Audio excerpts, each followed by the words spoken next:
Kenapa makam Sunan Bonang tersebar di beberapa tempat?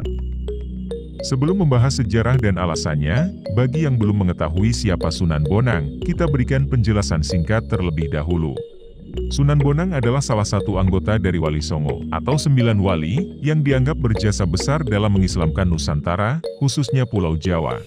Hampir semua anggota Wali Songo, makamnya selalu dipadati oleh peziarah setiap harinya. Namun yang menjadi pertanyaan banyak orang, kenapa makam Sunan Bonang tersebar di beberapa lokasi? Lalu di mana makam Sunan Bonang yang sebenarnya? Mari kita ulas semuanya. Wafatnya Sunan Bonang.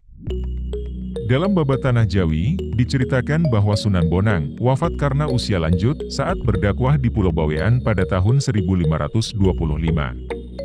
Kabar wafatnya beliau langsung disebarkan ke seantero Pulau Jawa, sehingga semua muridnya dari berbagai daerah datang ke Pulau Bawean untuk memberikan penghormatan terakhir kepada sang wali.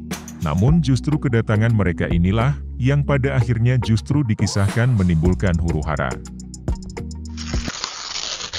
Terjadinya huru-hara.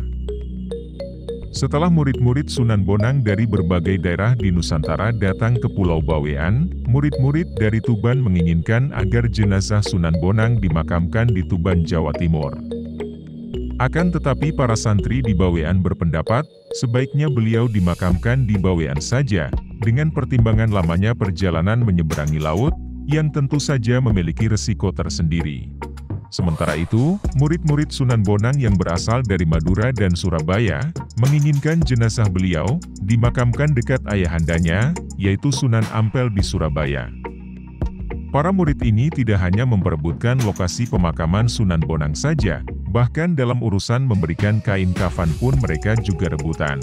Jenazah Sunan Bonang yang telah dibungkus kain kafan oleh murid Sunan Bonang dari Bawean, masih ditambah lagi dengan kain kafan oleh murid-murid Sunan Bonang yang berasal dari Surabaya. Pada malam harinya, konon murid-murid Sunan Bonang dari Madura dan Surabaya, menggunakan ilmu sirep untuk membuat ngantuk murid-murid Sunan Bonang dari kota Bawean dan Tuban.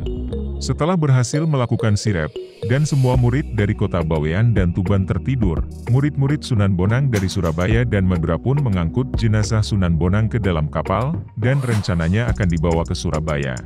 Namun karena tindakan mereka tergesa-gesa, kain kafan jenazah Sunan Bonang pun tertinggal satu.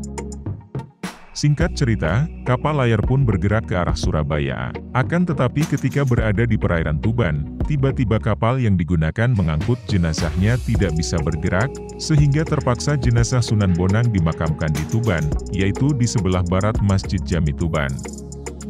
Sementara itu, kain kafan yang ditinggal di Bawean, konon ternyata juga ada jenazahnya. Murid-murid dari Bawean pun menguburkannya di Tambak Ramat Pulau Bawean. Dan karena kejadian ini, maka pada akhirnya ada 2 makam Sunan Bonang, yaitu di Tuban dan di Bawean. Lokasi ketiga. Tidak hanya di Tuban dan Bawean, akan tetapi setidaknya ada 1 lokasi lagi makam Sunan Bonang, yaitu terletak di sebuah bukit kemuning di Desa Bonang, di pantai utara Jawa, Kecamatan Lasem, Kabupaten Rembang. Walaupun di lokasi ini tak ada cungkup dan batu nisan, hanya ditandai oleh tanaman bunga melati, namun di lokasi ini terdapat juga batu, yang digunakan sebagai alas untuk sholat yang terdapat jejak kaki Sunan Bonang. Situs ini pun berdampingan dengan makam Putri Cempo atau Putri Campa, yang mana Putri Campa adalah seorang wanita yang disebut-sebut telah menunggu cintanya Sunan Bonang sampai meninggal. Namun kisah Sunan Bonang dan Putri Campa akan kita bahas dalam video tersendiri. Lalu di mana makam Sunan Bonang yang sebenarnya? Di antara ketiga lokasi makam Sunan Bonang, sebenarnya masih menjadi perdebatan sampai saat ini, kira-kira di lokasi mana makam beliau yang asli. Semuanya saling klaim dengan argumen masing-masing. Namun secara umum, makam Sunan Bonang di Tuban adalah yang paling ramai dipadati oleh para peziarah setiap harinya.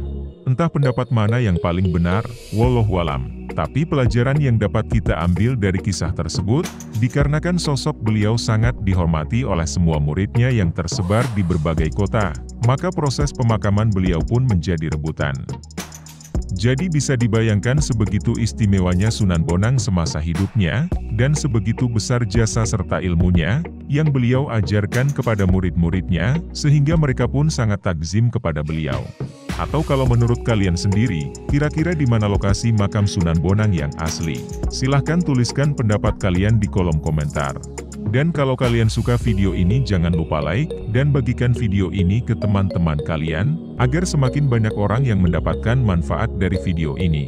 Jangan lupa juga untuk subscribe video ini, agar kalian tidak ketinggalan dengan video-video kami berikutnya. Sampai ketemu lagi di video Ikin Production selanjutnya.